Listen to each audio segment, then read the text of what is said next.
He stood there, holding two pieces of paper, two halves of what used to be his ID.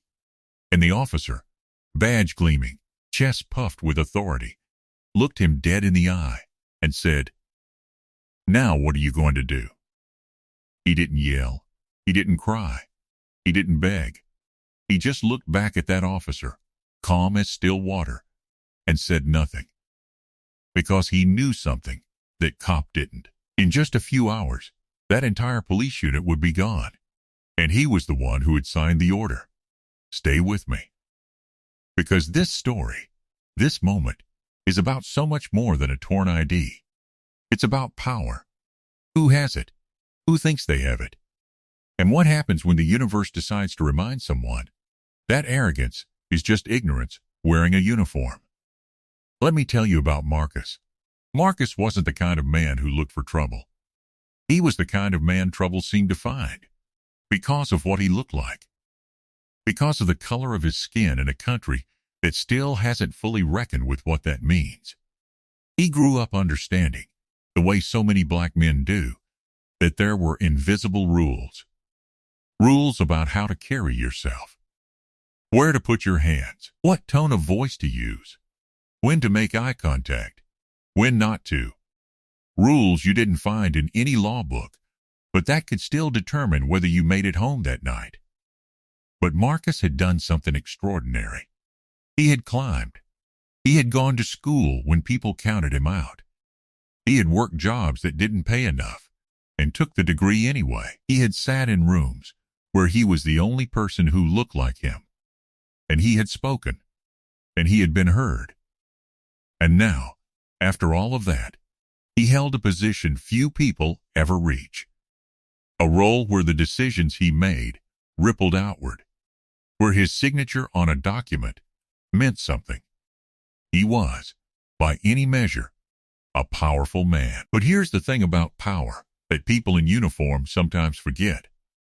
It doesn't always look the way they expect it to. It was an ordinary Tuesday. Marcus was on his way to an important meeting. He wasn't late, but he wasn't early either. His mind was on the documents waiting for him, on the decisions that needed to be made. He never expected to be stopped, but the patrol car pulled up, and the officer stepped out, and from the very first second, something was wrong. Not the kind of wrong you can point to immediately, the kind you feel in your chest, behind your eyes. The way the air changes when someone has already decided who you are before you've said a single word. The officer demanded identification. Marcus didn't argue. He never did. You don't argue. You comply. You stay calm. You go home. That's the math black men learn early and carry every day. He reached for his wallet, produced his ID, held it out, and the officer took it. He looked at it the way some people look at a check they think might be fake, like it couldn't possibly be real. Like this man, this well-dressed, composed, credentialed man, must somehow be wrong about who he was. Words were exchanged.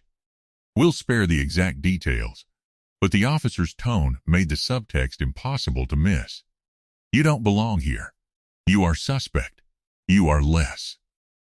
And then, and I want you to really sit with this moment, the officer tore the ID in half, slowly, deliberately, looking Marcus in the eye the entire time.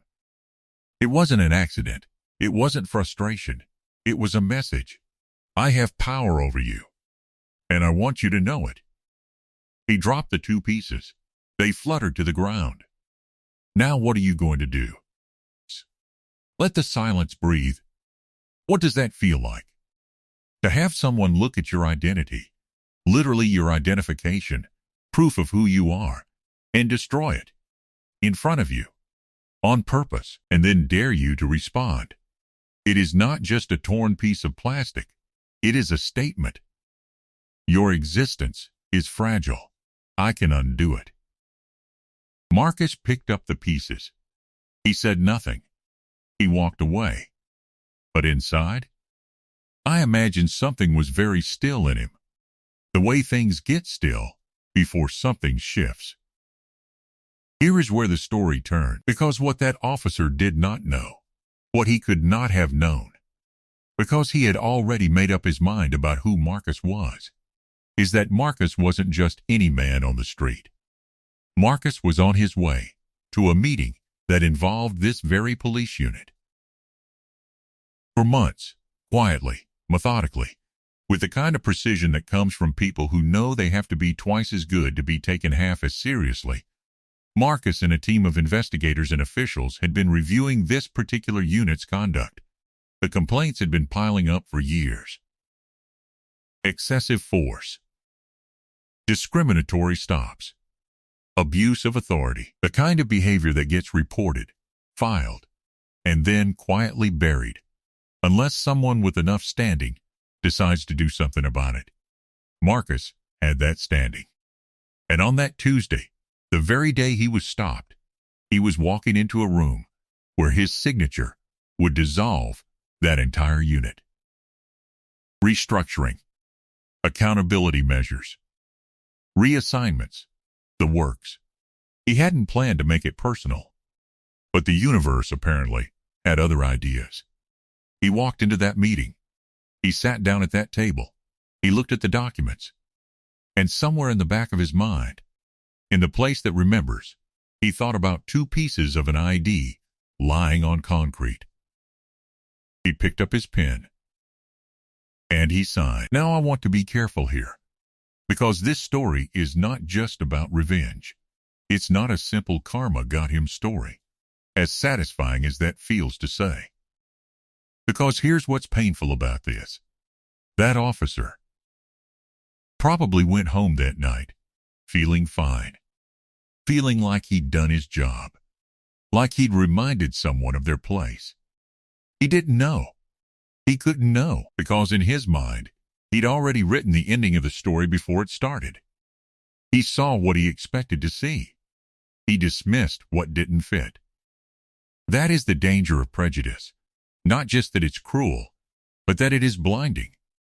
It makes you incapable of reading the room you're actually in. How many times does this happen the other way? How many people, without Marcus's position, without his credentials, without his access to justice, stand in that same moment with their ID in pieces and have no recourse, no meeting to walk into, no pen to pick up? How many times does the universe not intervene? That is what we have to sit with, because this story is satisfying. But it's only satisfying because of how rare it is. We share stories like this because they feel like justice. But real justice wouldn't make this a story worth sharing. It would make it ordinary. It would make accountability expected. Marcus got to be the irony. But there are thousands of people who just got the torn ID. I think about what it means to carry yourself with dignity through something like that, to have your identity literally shredded in front of you, to say nothing, to walk away. Not out of weakness, but out of the wisdom to know that this moment is not the whole story. There is something profound in that restraint, and something even more profound in what came after, not because it was personal revenge, but because the work had already been done. The accountability was already in motion. Marcus wasn't signing that order because of what happened to him on that Tuesday. He was signing it because it was right. The fact that the universe arranged the timing the way it did, that's just the universe being the universe. If you're someone who has ever been made to feel small by a system, by a person with authority, by anyone who looked at you and decided they already knew the end of your story before you'd even introduced yourself, I want you to know something. Pick up your pen. Do your work. Sign your name. Because sometimes the most powerful thing you can do is simply outlast the moment someone tried to define you in. If this story moved you, share it, not because it ends well, but because it asks a question that doesn't end. What happens to the people who don't have a pen to pick up? Drop your thoughts in the comments. I read every single one. And if you're new here, this is what we do. We tell the stories that matter. We sit with the hard questions. We don't look away. Subscribe, hit the bell, and I'll see you in the next one.